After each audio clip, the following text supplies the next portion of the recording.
ناصر عرفان کو ملنے اس کی دکان پر گیا تو اس نے اسے گزشتہ رات آصف سے پیش آنے والا واقعہ سنایا۔ چائے کی چسکیاں لیتے ہوئے ناصر خاموشی سے ساری تفصیلات سنتا رہا۔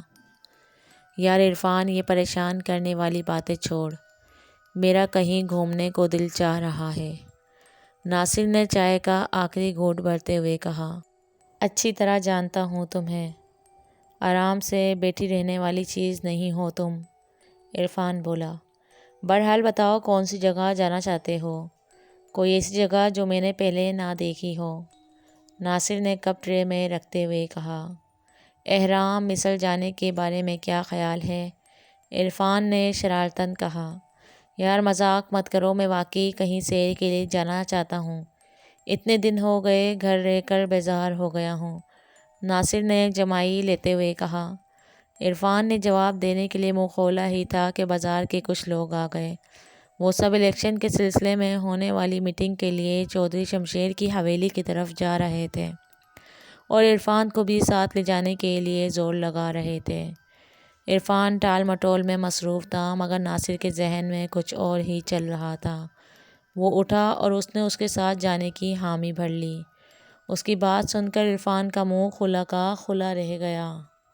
گھبراؤ مت، میں کسی بخیرے میں نہیں پڑنا چاہتا، اس لیے میں نے فیصلہ کیا ہے کہ چودھری شمشیر سے معذرت کر لوں، شاید اس دن کی اس کی اتنی غلطی نہ ہو اور میں نے زیادہ ہی رد عمل دکھایا ہو۔ ناصر کی بات سن کر عرفان نے اس بات میں سر ہلا دیا اور خوشی خوشی اس کے ساتھ چودھری شمشیر کی حویلی جانے کے لیے تیار ہو گیا۔ اس نے دکان ملازم کے سپرد کی اور چل پڑا۔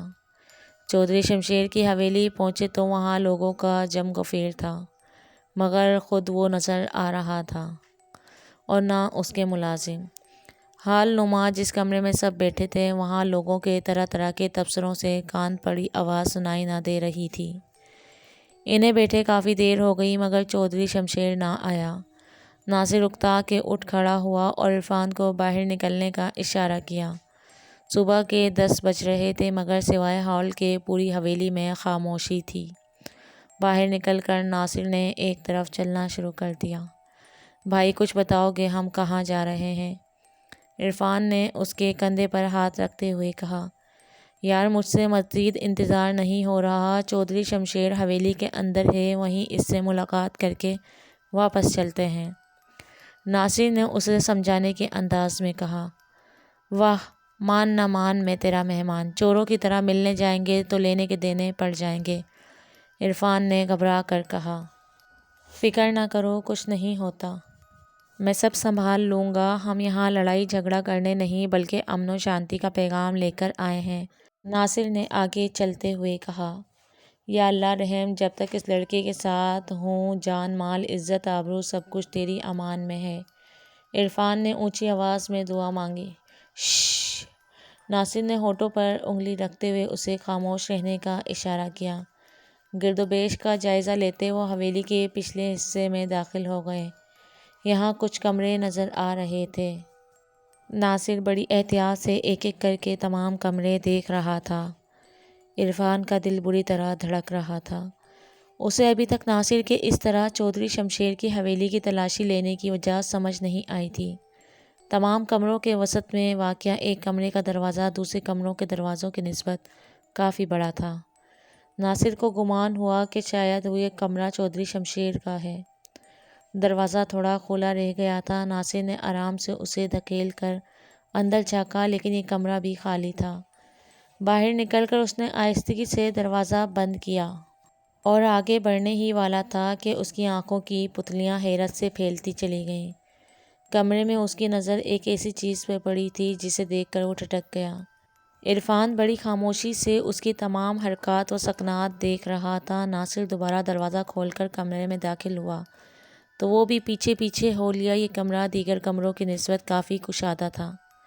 کمرے میں رکھا پرتعیش سامان چودھری شمشیر کی شان و شوکت اور شاہانہ ٹھاٹھ باٹھ کی گواہی دے رہا تھا۔ ناصر آہستگی سے چلتا ہوا بیڈ کے ساتھ پڑی ٹیبل کے قریب آ کر رک گیا اور اس پر پڑی ٹارچ اٹھا لی۔ اسے پہچانتے ہو؟ اس نے دھیمی آواز میں عرفان سے پوچھا۔ ہاں میں اسے پہچانتا ہوں، یہ ایک ٹارچ ہے، یہ 8 فٹ کی قریب لمبی ہے اس کے 2 بٹن ہیں، چھوٹا بٹن کم روشنی کے لیے اور بڑا بٹن زیادہ روشنی کے لیے استعمال ہوتا ہے۔ اس کی ٹانگیں نہیں ہوتی، پھر بھی یہ 2 سیلوں سے چلتی ہے۔ کیا تم مجھے یہاں یہ دکھانے لائے ہو؟ عرفان نے آہستگی سے اس کی کلاس لے لی۔ یہ میری ہے۔ ناصر نے اس کی بات نظر انداز کرتے ہوئے سنجیدگی سے کہا۔ اگر یہ تمہاری ہے تو پھر یہاں شو پیس کی طرح کیوں پڑی ہے؟ عرفان فل ٹائم اس کا مذاق اڑانے کے موڈ میں تھا۔ یہ دیکھو، جب یہ ٹوٹ گئی تھی تو یہ ٹیپ میں نے لگائی تھی اسے جوڑنے کے لیے۔ یہ اس وقت میرے ہاتھ میں تھی جب ہم کھیتوں میں بے ہوش ہوئے تھے، ناصر نے سنجیدگی سے کہا۔ اسے سنجیدہ دیکھ کر عرفان کو سوجھ گئی کہ معاملہ گھمبیر ہے۔ میرا پرس، موبائل فون، ہر چیز محفوظ تھی مگر یہ غائب تھی۔ مجھے یہ بات کھٹک رہی ہے کہ میری ٹارچ چودھری شمشیر کی حویلی میں کیا کر رہی ہے؟ ناصر نے کہا۔ تیرے کہنے کا مطلب ہے اسے خالہ سکینہ کا بھوت وہاں سے اٹھا کر لایا اور یہاں رکھ دیا؟ عرفان نے اس کے ہاتھ میں پکڑی ٹارچ کی طرف دیکھتے ہوئے کہا۔ ایسا ہی کچھ ہوا ہے۔ تم خود سوچو، ہم کھیتوں میں بے ہوش ہوئے تھے، پھر یہ ٹارچ یہاں پر کیسے آ گئی؟ ناصر نے اس کی طرف دیکھتے ہوئے کہا۔ یہ حرکت چودھری شمشیر کے ملازموں کی ہو سکتی ہے، عرفان نے بولا، مگر انہیں اس ٹارچ کی کیا ضرورت؟ ناصر کی بات ادھوری رہ گئی کیونکہ باہر سے قدموں کی آواز آ رہی تھی جو لمحہ بلمحہ اس کمرے کی طرف بڑھ رہی جہاں وہ موجود تھے۔ عرفان گھبرا گیا۔ ناصر نے احتیاط سے ٹارچ وہیں رکھ دی جہاں سے اٹھائی تھی۔ اس نے عرفان کو اشارہ کیا کہ وہ پلنگ کے نیچے چھپ جائے اور خود تیزی سے کپڑوں کی الماری کی آڑ لے لی۔ ایک دم دروازہ کھلا اور کوئی اندر داخل ہو گیا۔ عرفان دل ہی دل میں دعا مانگ رہا تھا کہ ان دونوں کو کوئی دیکھ نہ لے ورنہ مصیبت کھڑی ہو جائے گی۔ حیرت کی بات ہے، نووارڈ نے ادھر ادھر نظریں گھما کر دیکھتے ہوئے کہا، چودھری صاحب اپنے کمرے میں بھی نہیں ہیں۔ عرفان نے اس کی آواز پہچان لی۔ وہ گاؤں کا ہی ایک آدمی تھا جو چودھری شمشیر کو ڈھونڈ رہا تھا۔ خالی کمرہ دیکھ کر وہ کمرے کا دروازہ بند کر کے واپس چلا گیا۔ اس کے جانے کے بعد ناصر الماری کی اوٹ سے باہر نکل آیا۔ عرفان بھی لڑکتا ہوا پلنگ کے نیچے سے باہر آ گیا۔ کمرہ بند کر کے ناصر آگے بڑھ گیا۔ دونوں نے بڑی ہوشیاری سے حویلی کا جائزہ لیا مگر ہر کمرہ خالی ملا۔ چودھری شمشیر پوری حویلی میں نہیں تھا اور نہ ہی اس کا کوئی ملازم۔ پوری حویلی خالی تھی سوائے اس ہال کے جہاں لوگ بیٹھے تھے۔ دونوں دوست حویلی کے پچھلے حصے سے نکل کر ہال کے سامنے کھڑے ہو گئے۔ کچھ لوگ ہال کے باہر بھی کرسیاں بچھائے بیٹھے تھے۔ چودھری شمشیر کی گاڑی حویلی میں کھڑی تھی، اس لحاظ سے اسے حویلی میں ہی موجود ہونا چاہیے تھا۔ وہ دونوں یہی سوچ رہے تھے کہ چودھری شمشیر کہاں ہے کہ اچانک ہال چودھری شمشیر زندہ باد کے نعروں سے گونج اٹھا۔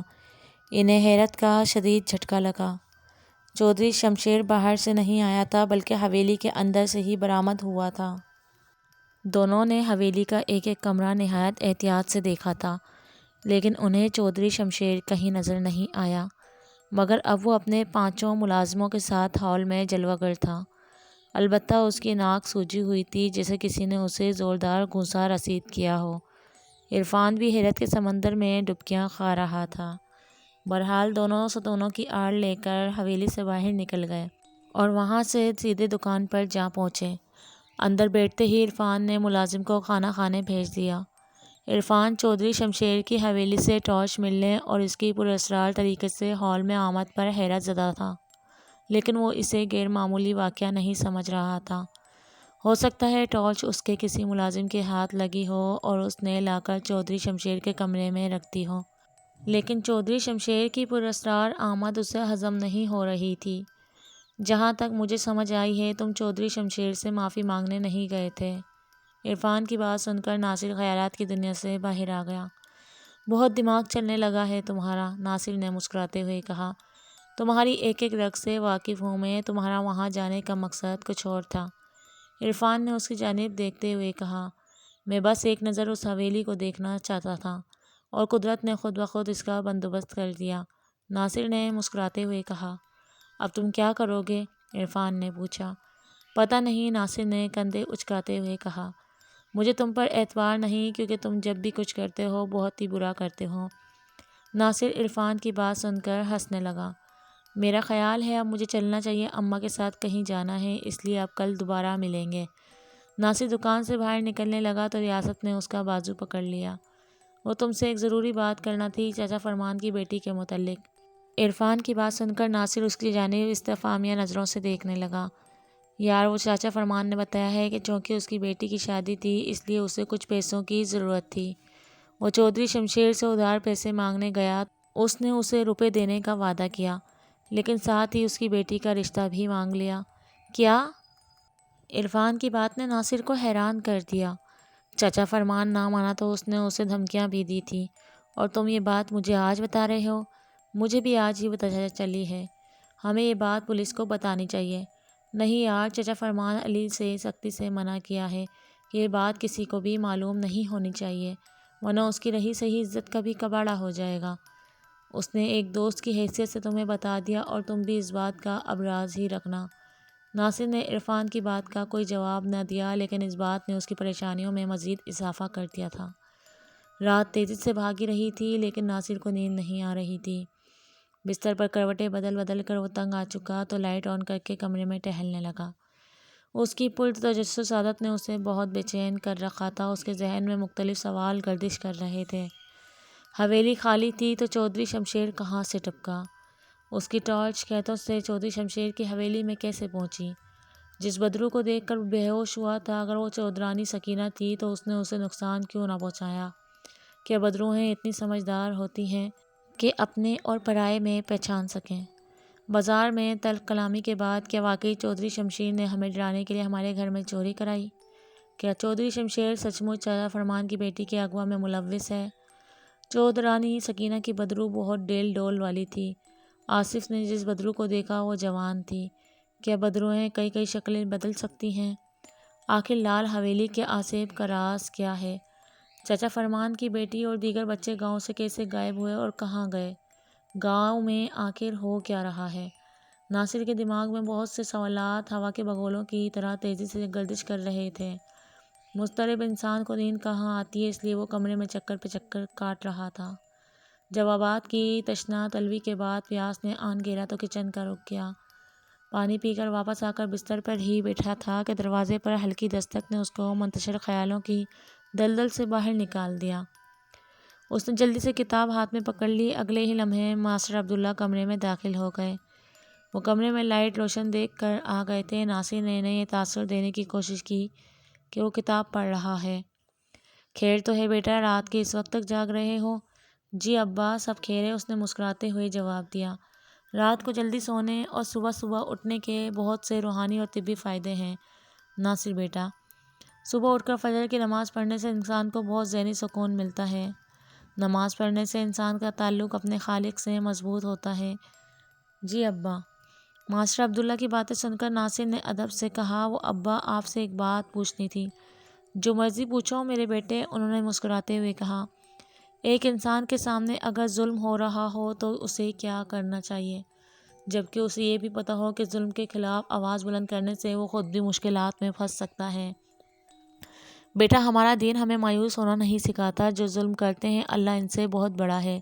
جب کسی ظالم کے ظلم کا سلسلہ دراز ہو جاتا ہے تو وہ ذات اس کے ظلموں کا پردہ چاک کرنے کا ایسا بندوبست کرتی ہے کہ اسے کانوں کان خبر نہیں ہوتی۔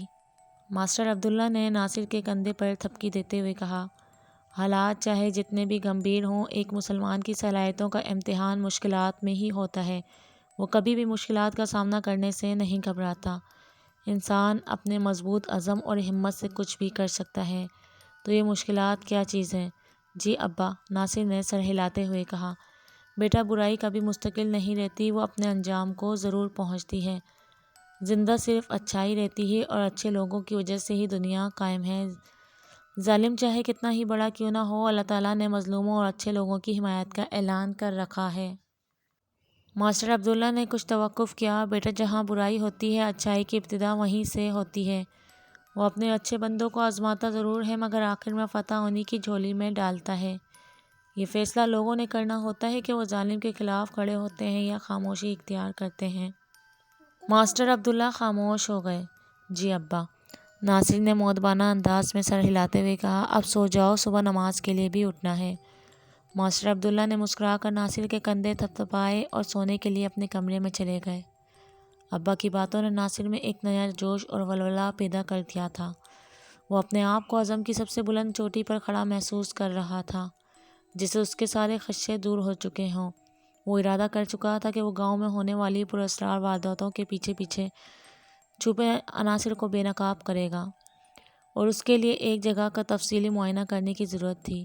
اس کا دل مطمئن تھا کہ جس کام کی ابتدا وہ کرنے جا رہا تھا، اس میں اس کی معاون وہ ذات ہے جو سب سے طاقتور ہے۔ ناصر نے ماسٹر عبداللہ کو اپنی ذہنی کیفیت سے آگاہ نہیں کیا تھا۔ اسے خدشہ تھا کہ اگر وہ یہ باتیں اپنے والدین کو بتائے گا تو یقیناً وہ پریشان ہو جائیں گے۔ اس نے ریاست سے بھی یہ بات چھپائی تھی کہ وہ چودھری شمشیر کی حویلی کیوں گیا تھا۔ دراصل اس کے ذہن میں ایک خیال کلبلا رہا تھا۔ چودھری شمشیر کی حویلی میں جانے کا بہانہ بنا تو اس نے وہاں جانے میں دیر نہ لگائی۔ البتہ وہاں اس کی ٹارچ کی موجودگی نے اس کے خیال کو تقویت دی تھی۔ ناصر کی آنکھوں میں عجیب سی چمک آ گئی۔ اس نے ایک بار پھر لال حویلی جانے کا فیصلہ کر لیا۔ ناصر نے عرفان کو اپنے منصوبے سے آگاہ کیا تو وہ تھر تھر کانپنے لگا۔ تمہیں ایسا کیوں لگتا ہے کہ لال حویلی میں تمہارے تمام سوالوں کا جواب موجود ہے؟ مجھے یقین ہے وہاں کچھ نہ کچھ ایسا ہے جو ہماری نگاہوں سے اوجھل ہے۔ کیا مطلب؟ عرفان نے سوالیہ انداز میں پوچھا۔ مطلب یہ کہ لال حویلی کی ایک بدرو کو شاید میں جانتا ہوں۔ کیا کہہ رہے ہو؟ عرفان حیرت سے اس کا منہ تکنے لگا۔ وہی جو تم سن رہے ہو، اور میرے دل میں بڑی خواہش ہے کہ میں اسے ایک بار پھر اپنی آنکھوں کے سامنے دیکھوں۔ ناصر نے آنکھیں بند کرتے ہوئے بڑے اطمینان سے کہا۔ تمہارا کہنے کا مطلب ہے کہ تم چھوٹی چودرانی کے بھوت سے ملنا چاہتے ہو؟ عرفان ابھی تک حیرت کے سمندر میں غوطے کھا رہا تھا۔ نہیں، وہ کوئی اور ہے۔ ناصر کی آنکھوں میں غیر معمولی چمک ابھر آئی۔ کون ہے وہ؟ عرفان نے بوکھلائی آواز میں پوچھا۔ میں جو کہنے جا رہا ہوں اسے نہایت غور سے سنو۔ شاید تم میری بات کا یقین نہ کرو، مجھے بھی اس کی صداقت کا محض گمان ہی ہے۔ اسی لیے اس کی سچائی جاننے کے لیے میں نے لال حویلی میں جانے کا فیصلہ کیا ہے۔ ناصر گہری سانس لے کر خاموش ہو گیا۔ بات تو بتاؤ۔ عرفان نے جگ سے پانی کا گلاس بھرا اور چھوٹے چھوٹے گھونٹ لے کر پینے لگا۔ اس کے ذہن میں یہی کشمکش چل رہی تھی کہ آخر ناصر کون سی بات کرنے والا ہے۔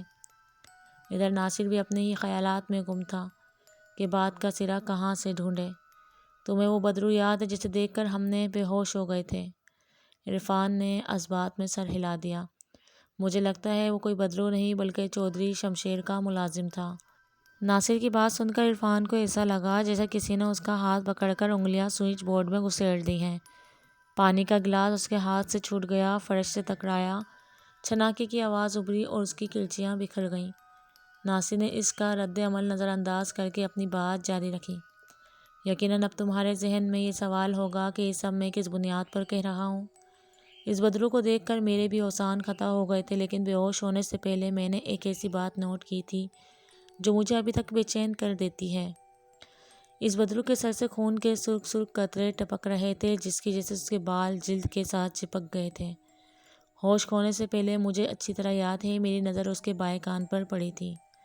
اس بدرو کا کان ہو بہو چودھری شمشیر کے ملازم کے کان جیسا تھا، جسے لوگوں کے بقول کسی بدرو نے چبایا ہے، اور کل میں چودھری شمشیر کی حویلی اس ملازم کو ہی دیکھنے گیا تھا، لیکن وہاں ٹارچ کی موجودگی نے میرے خیال کو تقویت دی ہے۔ ناصر نے کچھ دیر توقف کیا اور عرفان کی جانب دیکھا، جو ابھی تک اسے کھوئی کھوئی نظروں سے دیکھ رہا تھا۔ کیا بدروہیں ایک دوسرے کا کان نہیں چبا سکتی؟ یہاں پر انسان کے کان کھانے سے باز نہیں آتے، اور بدروہیں تو زیادہ بدتمیز ہوتی ہوں گی، وہ کانوں کے ساتھ پتہ نہیں کیا کیا کھا جاتی ہوں گی۔ ناصر عرفان کے معصومانہ رد عمل پر بے ساختہ ہنس پڑا۔ میں اتنی سنجیدہ بات کر رہا ہوں اور تمہیں مذاق سوجھ رہا ہے؟ بھائی تم بھی تو میرے ساتھ مذاق ہی کر رہے ہو۔ اچھے بھلے انسان تھے، یونان جا کر آئنسٹائن بن گئے۔ سراغ رسانی کا اتنا ہی شوق ہے تو محکمہ پولیس میں بھرتی کیوں نہیں ہو جاتے؟ عرفان نے منہ بسولتے ہوئے کہا۔ یار میں مذاق نہیں کر رہا، مجھے گمان ہے کہ وہ بدرو چودھری شمشیر کا ملازم ماخا تھا، اور اس زاویے سے سوچنے کی میرے پاس ایک معقول وجہ یہ بھی ہے کہ میری ٹارچ چودھری شمشیر کی حویلی سے ملی تھی۔ کیا تم یہ بات بھول گئے ہو؟ دوسری بات یہ کہ مجھے لگتا ہے کہ میرے گھر بھی چوری بھی چودھری شمشیر نے ہی کرائی ہے۔ ایک دن پہلے میری اس سے بحث ہوئی اور اگلے دن ہی میرے گھر چور آ دھمکے، اور چاچا فرمان کی بیٹی پروین کو بھول گئے؟ تم نے ہی مجھے بتایا تھا کہ چودھری شمشیر نے رشتہ نہ دینے پر چاچا فرمان کو سنگین نتائج کی دھمکیاں دی تھی۔ اس بیچاری کو آسمان کھا گیا یا زمین نکل گئی، ابھی تک پتہ نہیں چل سکا۔ ان حقائق کی بنیاد پر میرا دل کہتا ہے کہ چودھری شمشیر اپنے چیلوں کے ساتھ کوئی بہت بڑا کھیل کھیل رہا ہے، اور اس سب کا لال حویلی سے کچھ نہ کچھ تعلق ضرور ہے، جسے وہ دنیا والوں سے چھپانا چاہتے ہیں۔ ناصر نے سنجیدگی سے کہا، میں نہیں جانتا تیرے دماغ میں کیا ہے، بدروحوں سے ملنے کا اتنا ہی شوق ہے تو اکیلے جا، لیکن مجھے اس معاملے سے دور رکھ۔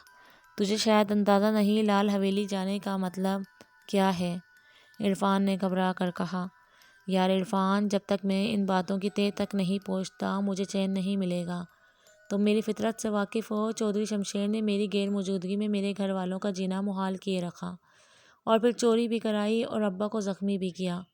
اس لیے میں نے چودھری شمشیر کی اصلیت جاننے اور اسے زمانے کے سامنے لانے کا تہیہ کر لیا ہے۔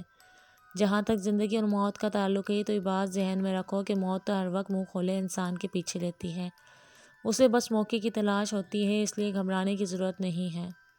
اور ویسے بھی ابھی میں اتنی جلدی نہیں مروں گا، ابھی تو تم نے اپنے بھائی کی بارات کے آگے ناچنا بھی ہے۔ ناصر نے مسکراتے ہوئے کہا، بھائی کی بارات؟ مگر میرا تو کوئی بھائی نہیں ہے۔ عرفان نے سر گجاتے ہوئے کہا، بے وقوف، کیا میں تمہارا دشمن ہوں؟ میں اپنی بارات کی بات کر رہا ہوں۔ ناصر نے غصے سے کہا، کیوں مجھے پاگل بنا رہے ہو؟ تم نے دلہن دیکھی ہے، نہ تمہاری منگنی ہوئی ہے، تو بارات کہاں سے آ گئی؟ عرفان نے پوائنٹ مارا، اسی لیے تو لال حویلی جا رہا ہوں، ہو سکتا ہے وہاں کوئی خوبصورت بدرو پسند آ گئی تو اسی سے شادی کر لوں گا۔ ناصر بھی مذاق پر اتر آیا، بدرو بھی اور خوبصورت بھی؟ واہ، مجھے بیوقوف سمجھ رکھا ہے کیا؟ عرفان نے اپنا ہاتھ گھماتے ہوئے کہا، آصف کی بات یاد نہیں ہے تجھے؟ اس نے کہا تھا جس لڑکی کو اس نے لال حویلی کے گیٹ پر دیکھا تھا وہ بہت خوبصورت تھی۔ ناصر نے اسے یاد دلایا، ہاں یار، یہ بات تو میں بھول ہی گیا۔ عرفان نے پھر سر کھجاتے ہوئے کہا، لیکن لال حویلی کے اندر تم جاؤ گے کیونکہ مجھے تو بدرو مل چکی ہے۔ اس نے بے دھیانی میں بھابھی کو بدرو کہہ دیا۔ اچھا تو بھابھی بدرو ہے، بتاتا ہوں ابھی بھابھی کو۔ ناصر نے سر ہلاتے ہوئے کہا، یار میں نے تو ایسا کچھ بھی نہیں کہا، اپنی بھابھی کو مت بتانا میں نے اسے بدرو کہا ہے۔ عرفان نے گھبراہٹ آمیز لہجے میں کہا، ابھی تو میں ڈریکولا والی بات بھی نہیں بھولا اور تم نے آج بھابھی کو بدرو بنا دیا۔ آج میں تمہیں معاف نہیں کروں گا، بھابھی کو آنے دو ذرا۔ ناصر نے مصنوعی غصے میں کہا، اپنی بھابھی کو مت بتانا یار، اس کے بدلے میں تمہارے ساتھ لال حویلی جانے کو تیار ہوں۔ عرفان نے گھبراہٹ میں حامی بھر لی اور اس سے جان چھڑانے میں ہی عافیت جانی، نہیں اب تو میں بھابھی کو بتا کر رہوں گا۔ بھابھی! ناصر نے اونچی آواز لگائی تو بھابھی سچ مچ کمرے میں آ کھڑی ہوئی۔ وہ کسی کام کے سلسلے میں ادھر ہی آ رہی تھی۔ انہیں دیکھ کر عرفان گھبرا گیا۔ جی ناصر بھائی، آپ بلا رہے تھے، آپ کب آئے؟ گھر میں سب کیسے ہیں؟ او، آپ نے آج پھر گلاس توڑ دیا۔ بھابھی شاید کسی چیز کی تلاش میں ادھر ہی آ رہی تھی، اور ناصر کے بعد ان کی نظر عرفان کے قدموں میں بکھرے شیشے کے ٹکڑوں پر پڑ گئی تھی۔ مت پوچھو بیگم، کن حالات میں یہ گلاس ٹوٹا ہے۔ وہ کہتے ہیں نا، کھایا پیا کچھ نہیں، گلاس توڑا 12 روپے۔ کھایا پیا کچھ نہیں، گلاس توڑا 12 آنے۔ ناصر نے تصحیح کی، اس محاورے پر تمہیں میری تصحیح نہیں کرنی چاہیے کیونکہ آنوں کا استعمال بند ہوئے عرصہ بیت چکا ہے اور اب روپوں کا زمانہ ہے۔ عرفان نے فلسفیانہ انداز میں کہا، کیوں تصحیح نہ کروں؟ جب غلطی کرو گے تو درست کرنا میرا فرض ہے۔ ناصر نے کہا تو بھابھی نے اس کی بات کی تائید کی۔ ان کی باتیں تو کبھی ختم ہونے کا نام ہی نہیں لیتی۔ آپ سنائیں ناصر بھائی، ماسٹر صاحب اور خالہ جی کیسی ہیں؟ اللہ کا شکر ہے بھابھی، سب ٹھیک ہے۔ وہ میں کہنا چاہتا تھا کہ ہم دونوں آج رات کا کھانا باہر کھانے جائیں گے، اس لیے کچھ دیر ہو جائے گی، آپ پریشان نہ ہونا۔ ناصر نے بات پلٹی تو عرفان کی جان میں جان آ گئی۔ اچھا بس اتنی بات ہے؟ ناصر بھائی کو کھانا کھلانے کی ذمہ داری آپ کی ہے، اور ہاں، آتے ہوئے میرے لیے دہی بھلے لیتے آئیے گا۔ بھابھی نے مسکرا کر عرفان کو کہا، جی بیگم صاحبہ ٹھیک ہے، کوئی اور حکم؟ عرفان نے مؤدبانہ لہجے میں کہا تو بھابھی ہنستی ہوئی باہر چلی گئی۔ عرفان کا انداز دیکھ کر ناصر کے چہرے پر بھی مسکراہٹ آ گئی۔ بیگم کی خدمت کرنا چاہیے یار، ویسے بھی سیانے کہتے ہیں خدمت میں عظمت ہے۔ ناصر کے بولنے سے پہلے ہی عرفان نے بیگم کے سامنے مؤدبانہ انداز اختیار کرنے کی وضاحت کر دی۔ جی جی، سیانے کہتے ہیں محنت میں عظمت ہے۔ تمہاری بات سن کر وہ بھی اپنا سر پیٹ رہے ہوں گے۔ ویسے اس موقع پر ایک ہی محاورہ فٹ بیٹھتا ہے، اور وہ ہے جورو کا غلام۔ ناصر نے زوردار کہکا لگاتے ہوئے کہا۔ اچھا زیادہ باتیں نہ کرو، اپنا پلان بتاؤ۔ عرفان نے منہ بنا کر کہا تو ناصر نے اسے اپنے منصوبے کی تفصیلات بتانا شروع کر دی۔ عرفان کا کام کچھ خطرناک تھا مگر اسے صرف وہی کر سکتا تھا۔ ناصر سارا منصوبہ سمجھا کر گھر واپس آ گیا۔ دونوں دوستوں کو اب بس آدھی رات ہونے کا انتظار تھا کیونکہ ان کے منصوبے کو عملی جامہ پہنانے کا وہی سب سے مناسب وقت تھا۔ عرفان اپنی دکان پر چلا گیا جبکہ ناصر نے گھر جا کر باقی تمام وقت اماں کے ساتھ گزارا۔ بالآخر دن ڈھل گیا اور رات نے کالی چادر تان لی۔ عرفان ناصر کی طرف آیا تو دونوں دوست کمرے میں جا بیٹھے۔ رات تیزی سے کٹتی جا رہی تھی، ان کی نظریں گھڑیال پر ہی ٹکی تھیں۔ جیسے ہی اس نے اپنی مدر ٹیون بجا کر انہیں 12 بجنے کی اطلاع دی، دونوں اٹھ کھڑے ہوئے۔ ناصر نے اپنے کمرے کے ساتھ ملحقہ کمرے میں جا کر دیکھا اماں اور ابا گہری نیند سو رہے تھے۔ وہ دبے پاؤں اندر گیا اور اماں کی پیشانی پر پیار سے بوسہ دیا اور دروازہ بند کر کے باہر نکل آیا۔ منصوبے کے مطابق عرفان نے کھیتوں میں سے ہو کر لال حویلی کے سامنے پگڈنڈی پر جانا تھا جبکہ ناصر نے حویلی میں عقبی سمت سے داخل ہونا تھا۔ عرفان نے ناصر سے گرم جوشی سے مصافحہ کیا اور چل پڑا۔ ناصر اسے جاتے ہوئے دیکھتا رہا حتیٰ کہ وہ نظروں سے اوجھل ہو گیا۔ ناصر دل ہی دل میں عرفان کی سلامتی کی دعائیں مانگنے لگا۔ وہ کسی صورت یہ گوارا نہیں کر سکتا تھا کہ عرفان کو کوئی نقصان پہنچے۔ اسے یقین تھا کہ عرفان اپنا کام اچھے طریقے سے کر لے گا۔ وہ کچھ ڈرپوک ضرور تھا لیکن ناصر جانتا تھا وہ اس پر جان چھڑکنے والا دوست ہے، اس لیے ناصر کو ہمیشہ سے اس کی دوستی پر فخر رہا ہے۔ اس کی آنکھوں کے سامنے عرفان کے ساتھ بسر کیے لمحات کسی فلم کے مانند گزرنے لگے۔ ناصر خلوص دل سے دعا مانگنے لگا، یا اللہ عرفان کی حفاظت فرما، وہ میرا سب سے اچھا دوست ہے، آج کے موقع میں اسے سرخرو فرما، بری قوت سے اسے اپنی امان میں رکھ۔